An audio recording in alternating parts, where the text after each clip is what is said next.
Hello and welcome to lesson 4 of RRE topic, and this is our final lesson today. So we will be coming to a decision about whether we think that violence is ever right, based on everything we've learnt about suffering and peace and karma and reincarnation. So as a theologian, can I understand how belief in the 10 Commandments affects how Jews live their lives? And then after that, as a theologian, can I use my knowledge of religion and my own opinion to explain whether violence is ever right? So we're going to watch a video to discover the 10 Commandments, and then we will talk through them. So let's go into get rid of you. That's it, lovely. Yes. Oh.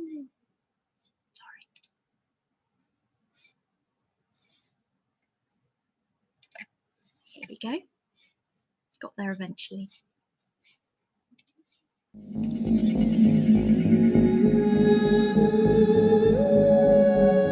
When Christianity began, the first Christians had grown up as Jews. They kept their Jewish writings and called them the Old Testament. What I mean is they were born into the Jewish faith, and so at first they took their ideas about religion from the Jewish scriptures. They worship God much like Jews do today. The Jewish sacred text is called the Torah, and the first 5 books of the Old Testament are taken from it. That's why these books are sometimes called the Hebrew Bible. Here you'll find the story of creation, Adam and Eve, Noah and Moses. And perhaps most important of all, the rules that God wanted the people to live by. We use rules in everyday life to help us play fairly, and God gave us a special set of rules to guide us as Christians. These are the 10 Commandments. Number 1, worship God and no other. Number 2, don't worship false idols. Number 3, don't use God's name to do wrong. Number 4, keep the Sabbath holy. Number 5, respect your mother and father. Number 6, do not murder anyone. Number 7, don't steal someone's wife or husband. Number 8, do not steal.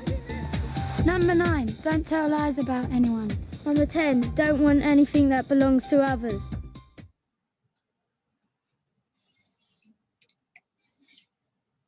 Okay, so let's have a talk through those now.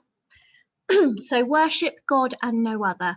That means that Jews believe that they should only worship God, their God that they believe in, and nobody else.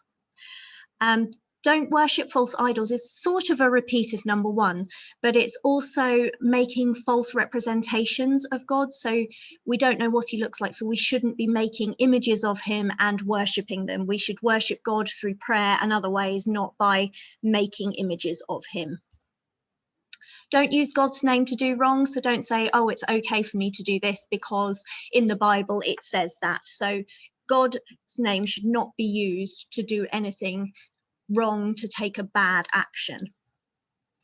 Keeping the Sabbath day holy. It's believed that God took 6 days to build the earth, to create the earth, and that on the 7th day he rests. So therefore, it is believed that for 6 days you do all your work, but on the 7th day it's the Sabbath and you shouldn't work.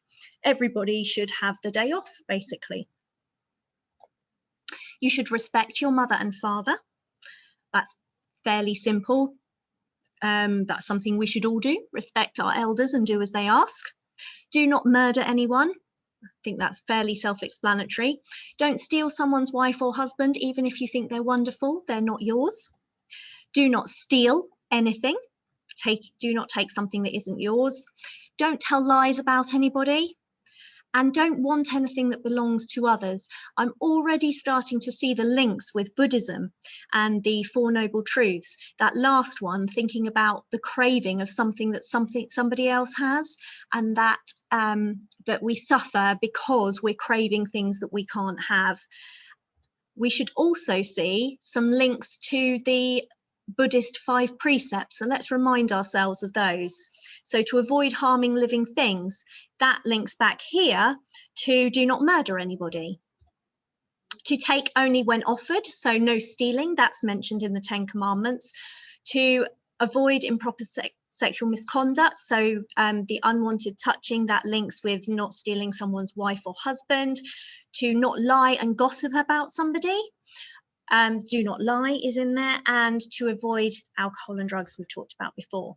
So there is a link with Christianity here, because this is the 10 Commandments forms part of the Old Testament, which is also part of the Christian holy book, the Bible.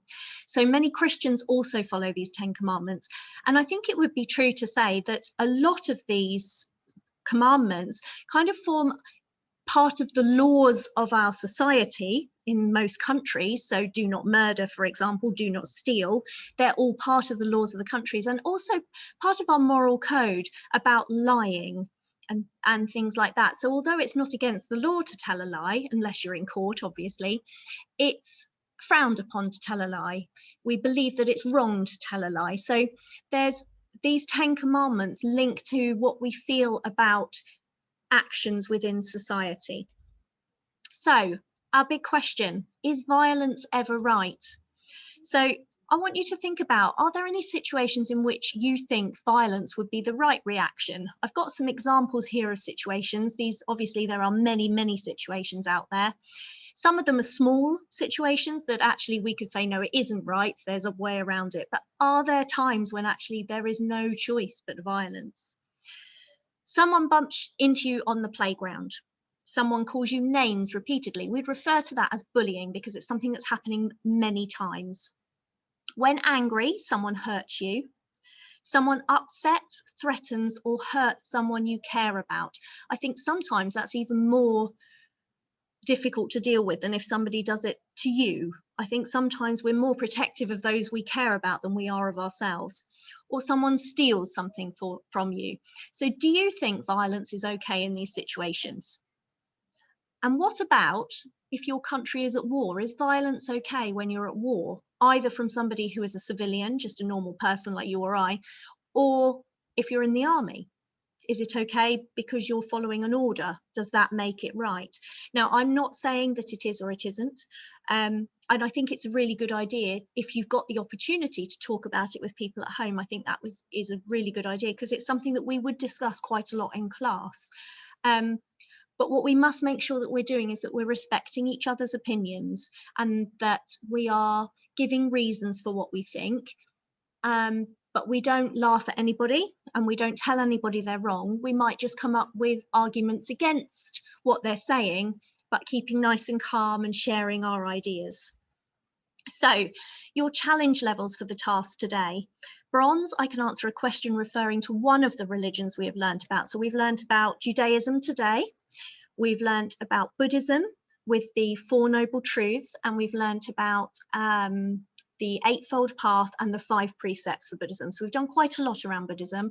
We've also learned about Hinduism and karma. So we also did karma in Buddhism. So that's a good one to refer to. Silver, I can answer a question referring to 2 or more of the religions we've learned about. So for silver, if you refer to karma within Buddhism and within Hinduism, then you're covering 2 religions. And then gold to do the same as silver and to give your own opinion and provide reasons for it. So the big question, is violence ever right? So using your own opinion and what you've learned from each of the religions, Buddhism, Hinduism and Judaism / Christianity, because the 10 Commandments comes into both, I would like you to answer this question, is violence ever right? You don't have to come to a final answer. You may be able to argue both ways. You might say, oh, it's right in this situation for this reason, and it's not right in this situation for this reason.